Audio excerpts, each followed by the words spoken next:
poll questions that I'm going to ask you to respond to. So if you are on your computer and you want to open up another screen, you can go to pollev.com and then /Lori Severino 425. Or if on your phone, text Lori Severino 425 to 37607. That'll come up on the screen again, but I just wanted to, if you wanted to start working on that, you could get that set up. Oh. Let me go back, hold on. It's now going on a mind of its own.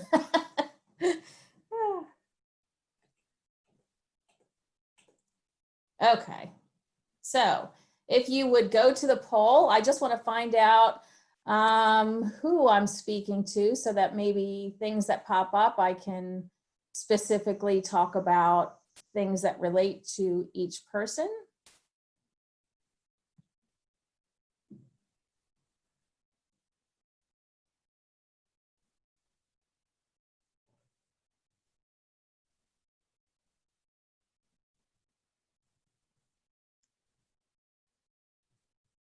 And while we're waiting for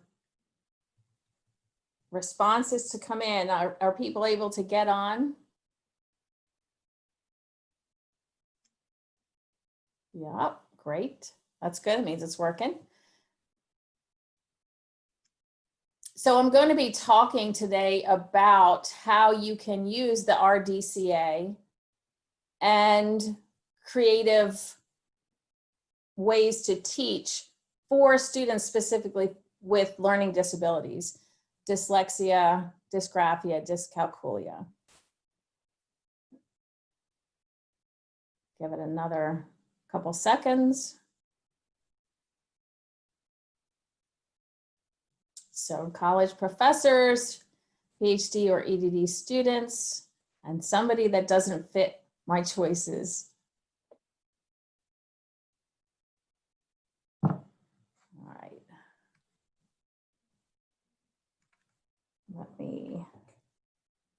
So now if you would click on the map, tell me where you're from, because obviously people have been up for a long time because they've been probably attending the different conferences and all over the place. So I know people are from a variety of different places, just trying to find out where we see people.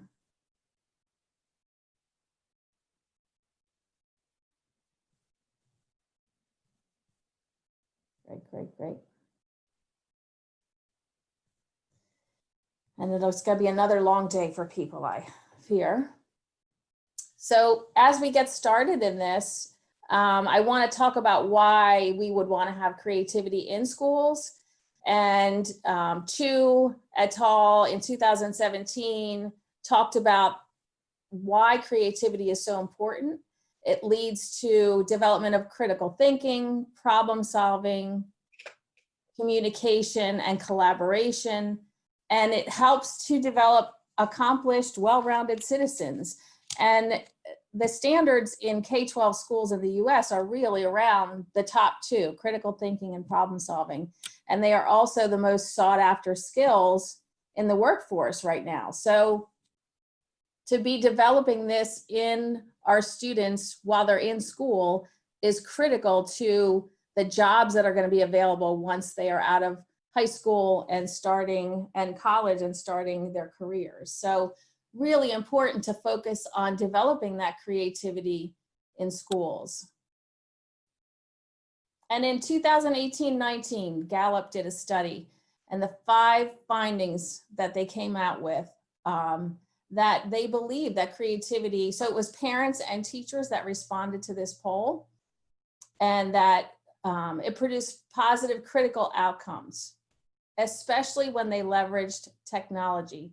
And isn't that interesting in the state that we're in now with COVID-19, that I think teachers are probably going to bring in a lot more technology once they are face-to-face again. So that was essential. And also they believe that creativity inspired better outcomes than traditional methods. They don't see the value in standardized testing to measure learning. which has its place, but not as much value as maybe in the United States is what we're placing on it. And then the green arrow, students spend little time on activities that foster creativity. So you see all these positive things, that the outcomes for creativity, but not much time is being spent on it in the schools. And that it does help to bring autonomy and people to think outside the box when you have that supportive, collaborative culture. So all of those positives, the parents and teachers are seeing that it's a positive outcome, but they're not spending the time developing that creativity in the classroom. And so it may be even more important for students with dyslexia, dysgraphia, or dyscalculia. It may be even more important for those with those learning disabilities to expand and use their creativity to help them get through the issues that they have in learning when it comes to reading, writing, and math. And this is just an example of, where things happen in the brain, and on the right side is where most of the creative impulses come from, and on the left side is where you see the academic side of things that are happening in school. And obviously we use all parts of our brains for things, but there are certain parts that we tend to lean on and for those creative outlets. And so I'm going to talk a little bit about what happens in the brain when you have dyslexia, dysgraphia, and dyscalculia. And you're going to see that it happens mostly, their thinking happens more on the right side. So using those creative strengths would be very advantageous. So just a quick true false question if you're still in the app or online. Dyslexia is when people reverse letters, especially B and D. Is that true or false?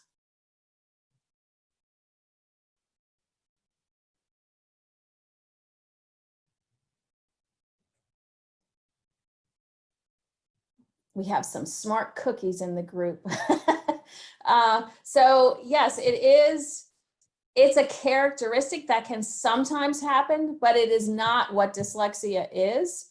So there are big myths that dyslexia is when you reverse letters. It can happen with some students with dyslexia, but it is not, it's more of a myth than it is true. Oops. All right, so we're going to talk a little bit about what dyslexia is, what dyscalculia is, what dysgraphia is. Probably the most commonly heard is dyslexia, and it's learning difficulties with problems with accurate or fluent word recognition, poor decoding, and poor spelling. The biggest takeaway is that it's neurobiological in origin.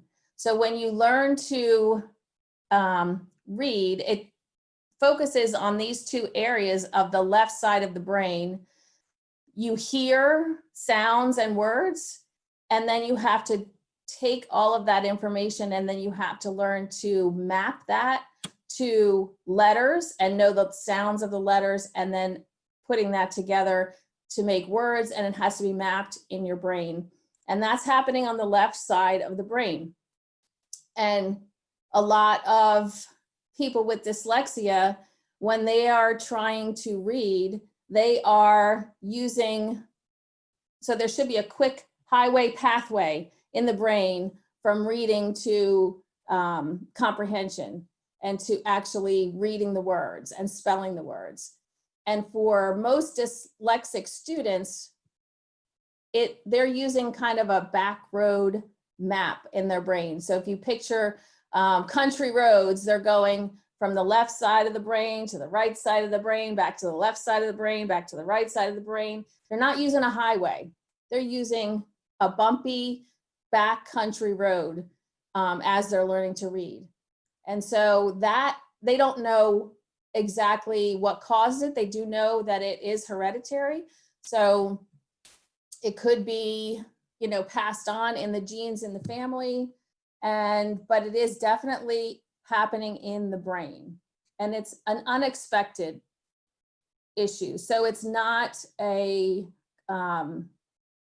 IQ issue. Typically they are average to above average intelligence, and it's unexpected that they have trouble reading. Same thing with if they have dyscalculia, it's unexpected that they would have trouble with math because they're very bright, seem to have a typical vocabulary. They can understand when they hear things, but when it comes to the reading piece, that's where it breaks down, the reading and writing. And dysgraphia is difficulty with subword letter formation. So, and it's not a motor condition. That's been ruled out, but they're still having trouble. So they have use of their hands and their shoulders and their arms. It's not that kind of issue, but they're still having trouble forming the letters. And then it's also been expanded to include that their handwriting is illegible. It's very slow. It's difficult for them to spell. And then they also have problems with syntax and composition.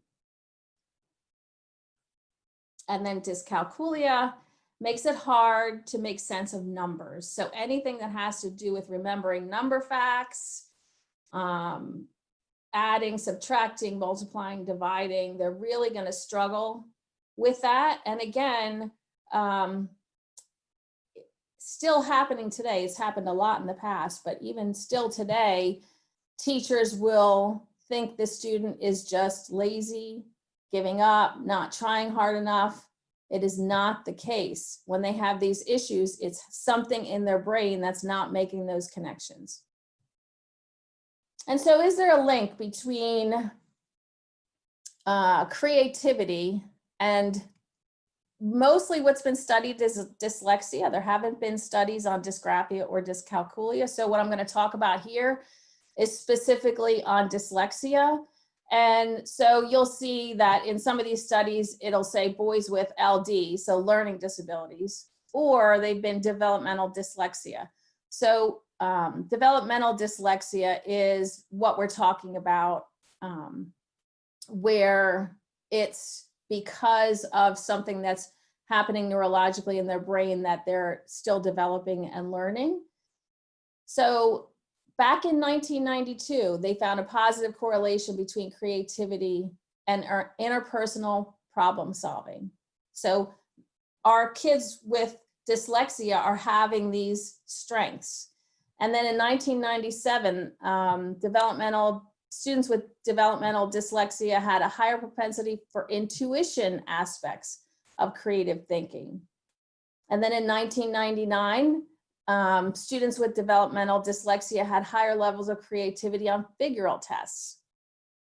And also in 2016, the statistically significant differences on widening, connecting, and reorganizing in students with developmental dyslexia. So while there's not a hard, fast, this is definitely a connection, there's a lot of support for the fact that students with dyslexia have strengths that even though they have issues in their reading, writing, or math, they have these other strengths that need to really be encouraged in school to help them persevere and have that grit to work through their struggles.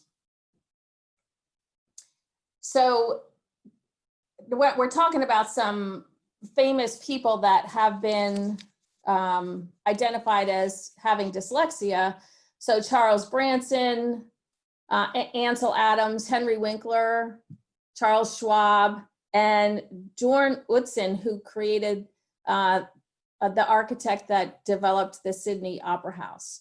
So what you see is these creative folks and thinkers outside the box, lots of them having dyslexia. And so in the United States, 7.1 million students had special ed services. 33% of those had either dyslexia, dysgraphia, or dyscalculia, or a combination of 2 or 3 of them. So we're not talking about a small number of people, we're talking about 2.3 million. And just as I mentioned earlier, this is a quote from Henry Winkler: "School was this immovable object. I was told I wasn't living up to my potential, that I was stupid." I have heard that so many times from people, adults, that when they were going through school, the teachers were calling them stupid or lazy. And again, it is still happening today. So I think if we could focus on their strengths and the things that they are really fantastic at, we could see that they could create amazing things. There was also a study done, and I just want to check my time. There was a study done comparing entrepreneurs to corporate managers. And they found that 35% of the entrepreneurs had dyslexia, and less than 1% of corporate managers identified as having dyslexia. So that maybe the skill set for the entrepreneur mindset also comes along with dyslexia. And how we can use the RDCA. So this group is very familiar with the RDCA, and there's a link at the top if you haven't taken it in a while and you want to take it again to see where you are on that scale. But we can use this to help identify our students with dyslexia, dysgraphia, dyscalculia. We can use this to determine what are their strengths and how can I then leverage that in the classroom. And so this is actually a student score, but the first thing we would want is for teachers to take the assessment themselves, because you want to find out what your own strengths are so that you can, start to work on some things that maybe you can expand on, and then understand yourself so that when you're working with the students, you can help them also. Have the students take the RDCA, and it is free, so anybody can take it. And then start incorporating some of their strengths into learning and activities. So just look at the score for this student on fluency and flexibility, right? It's so high. But then look at the extrinsic motivation, low. So if you're trying to encourage this student with extrinsic rewards to do something, probably not going to work, right? So it's good to know where their strengths are and where they could care about some of these things. And so Torrance, back in 1979, set up a model for how we could do this. We need to heighten their awareness, make them really curious about things, ask them to dig deeper and synthesize their learning, and then apply it to real world problems. Because that's where you're really going to see students with learning disabilities excel, is when they have to apply it to problems. And also a model for incorporating creativity in the classroom. So these are things that we've known for a long time. Look at these 1976, 1978, 1971. We know some of these things. So where does the RCDA fit? If we're assessing students on their academic abilities, why aren't we also assessing them on their creative abilities? Let's do it together, get that information, and then where they have needs, you want to scaffold that learning. You want to use evidence-based teaching, and then incorporate their creative strengths in that teaching. And then make sure we teach to mastery, right? And for students with learning disabilities, it's going to take them maybe 40 repetitions where it might take the typical learner 4 repetitions. We have to teach to mastery, and then continually assess formative assessment. So while you're in the classroom, so that we can see how these things are working. Just an example. So we have student A who has dyslexia, has a decoding issue. So they're having trouble reading the words. And the student scores high in originality, flexibility, elaboration, convergent thinking. So what could you do? You could do peer reading, partner them with a really strong reader, and they're alternating paragraphs reading aloud. That has been a proven evidence-based technique. But then have the students come up with multiple scenarios for the ending. That student that has elaboration as a strength, a creative strength, is really going to shine in that area, even though in the reading part they might not be so strong. So you're going to compare their strength with their need. If they have their student B has dyslexia, has a fluency issue, but they're high in risk-taking, originality, extrinsic motivation. Reader's theater is a great way to bring out that originality, risk-taking behavior. They would love to continually practice reading a story over and over until they could act it out in front of a group.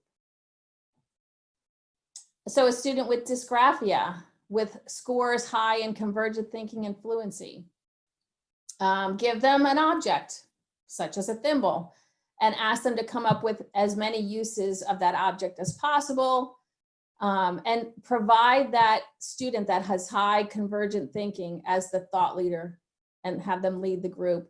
And then we're going to ask them to write. That's the thing that they're working on. But again, we're using their strength to support their need, and also providing assistive technology. So things like pencil grips, which are really helpful for kids with dysgraphia, or speech to text. We know their thoughts are in there. Sometimes the physical writing is the problem. And so offering them some assistive technology. And there's also some software out there that can help them put their ideas on paper. And then in math, if they have trouble sequencing, let's say, but their scores are high in convergent thinking and extrinsic motivation being the key, right? They like the reward. So if they're having trouble sequencing, you give them different size objects. And here we have an M&M and a cookie. Can they put those in order of size if you have different things? And then guess what the reward is at the end? They can eat their sequencing. So you want to figure out ways as the teacher to bring in their creative strengths to help support their academic needs. And then just a quote by Dr. Seuss: think left and think right and think low and think high. Oh, the thinks you can think up if only you try. So I will open it up with Freddie. So before I leave, I'll leave this up for a little bit. So the publisher has given us a 20% discount. If some of the things excite you about what we were talking about today, that there's a code for a 20% discount off the book when it's available. It looks like November it's going to be out.